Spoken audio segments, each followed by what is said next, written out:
Hello, good afternoon বন্ধুরা, কেমন আছেন আপনারা? সবাই নিশ্চয়ই ভালো আছেন। আমি আজকে ভালো আছি ঠিক বলতে পারছি না, শরীরটা আজকে সকাল থেকে ভীষণ দুর্বল লাগছে। আর এখন বাজে ঘড়িতে দুপুর 1টা, আজকে হলো বুধবার। আর সকাল থেকে কাজবাজ সব কিছু করেছি, কিন্তু রান্নাবান্না হয়ে গেছে যেটুকু যা করার। মাছ তো আমি করছি না, ধরছি না, মা করে দেয় ওটাকেই। এখন সবাই মিলে ওটাই খায়। আর মা আমাকে বেশ কিছু ফল এখানে আছে, কলা, আর এই আছে শসা, আর আছে লেবু। আমি এখনো গুছিয়ে ফ্রিজে তুলতে পারিনি। এই আছে আঙুর, এই হলো আঙুর এনে দিয়েছে, ফলগুলো এনে দিয়েছে মা। আর বললো কাঁচা ছোলা পাইনি, তোমাকে পরে এনে দেবো। ছোলাগুলো সবই আছে ঘরেতে। আর বাতাসা এনে দিয়েছে, এই যে আছে প্লাস্টিক আছে বাতাসা, এগুলো এনে দিয়েছে। এগুলো থাক, এখন ঠাকুরের কাছে আগে গোপালকে দেব, দিয়ে তারপর খেলতেও জেঠুর বাড়িতে। আর মেয়ে গেছে খেলতে, দিদি আর ও খেলছে। আমি এখন একটু রেস্ট করব। আর ওদিকে কর্তামশাই গেছে আমার ছাদে বজরংবলী ধ্বজাটা নষ্ট হয়ে গেছে। ঝড় দীর্ঘদিন রোদে থাকলে যেটা হয়, একটা রং চটে গেছে আর জিনিসটা একটু নষ্ট হয়ে যায়। বৃষ্টির জল টল পেয়েছে, তো ওই ধ্বজাটাকে আজকে আবার লাগানো হবে। সেই জন্য এটা কি আছে, এই দেখুন আমার মেয়ের কাণ্ড দেখুন, দেখছেন? টি শার্টটাকে কোথায় তুলে রেখে দিয়েছে ওর। বিছানাপত্র আজকে মোটামুটি পরিষ্কার করেছি, খুব বেশি পরিপাটি নেই, কিন্তু পরিষ্কার পরিচ্ছন্ন করেছি। এই বালিশটাকে নিয়ে যে এত ডলা মোছা করে আমার মেয়ে, যে জামাটা খুলে দেয়। রোজ বলে মা একে দেখো জামা খুলে দিয়েছি।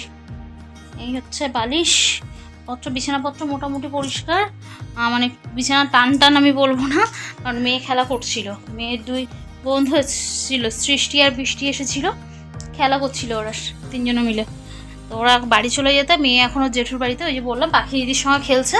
ও খেলা করুক, আসলে ওকে খাওয়াবো, খাইয়ে টাইয়ে তারপর তোমাদের সাথে কতটুকু কি শেয়ার করতে পারবো আজকে। তো এখন সবাইকে খেতে দেবো। এই আজকে দুপুরের খাবার দাবার। আছে ভাত, আছে উচ্ছে ভাজা, একটু কড়া করে উচ্ছে ভেজেছি কুড়মুড়ে করে, আর আছে পেঁয়াজ শুকনো লঙ্কা ফোড়নে কলমি শাক ভাজা, আর আছে ঝিঙে আলু বড়ি দিয়ে কাতলা মাছের ঝোল ধনেপাতা দিয়ে। এই আজকে দুপুরবেলার খাবার দাবার।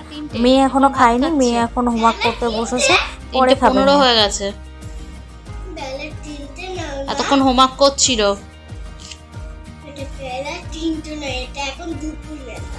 দুপুরবেলা তুমি বেশি পাকুনি হয়ে গেছো, তো তাড়াতাড়ি খেয়ে নাও, এক্ষুনি পড়তে যাওয়ার টাইম হয়ে যাবে।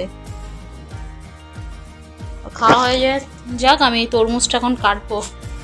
সকাল থেকে সেভাবে শুধু বাতাসার জল খেলাম একটু, আর কি খেলাম, একটু ছোলা খেলাম, একটা কলা খেয়েছি। এবার এই তরমুজটা অর্ধেক কাটবো, অনেকটা এটা বড়, অর্ধেক কাটবো। পাকুনি খাচ্ছে তরমুজ। চলো তাড়াতাড়ি করে খেয়ে নিয়ে পড়তে যেতে হবে আবার, ঠিক আছে? রেডি করাবো পড়তে থেকে। শুভ সন্ধ্যা বন্ধুরা। দেখো এখন সবাই মিলে ছাদে চলে এসেছি, আর মেয়েকেও টিউশন থেকে নিয়ে চলে এসেছি। এখন বাজে সন্ধ্যে 7টা বাজে। এখন এই যে ধ্বজাটা এবার টাঙানোর ব্যবস্থা করছে। ধ্বজাটা এই যে টাঙানোর পর ঠিক এরকমভাবে উঁচা হতে, কিন্তু এটাকে এখন শক্ত করে বাঁধতে হবে। পাইপটা না হলে না, অনেক সময় কি হয়, জোরে হাওয়া দিলে পড়ে যেতে পারে। চারিদিকে যেহেতু সবার বাড়ি টাড়ি আছে, তো কখন কোথায় কার বাড়ির উপরে পড়ে যাবে, তখন আরেক বিপত্তি হয়ে যাবে। সেই কারণে এটাকে শক্ত করে বাঁধা হচ্ছে ইলেকট্রিকের, তারপর লাইনের সাথে ওটাকে কানেক্ট করা হবে। এই ধ্বজা রাখলে বাড়িতে কি হয় সেটা বলে দিই।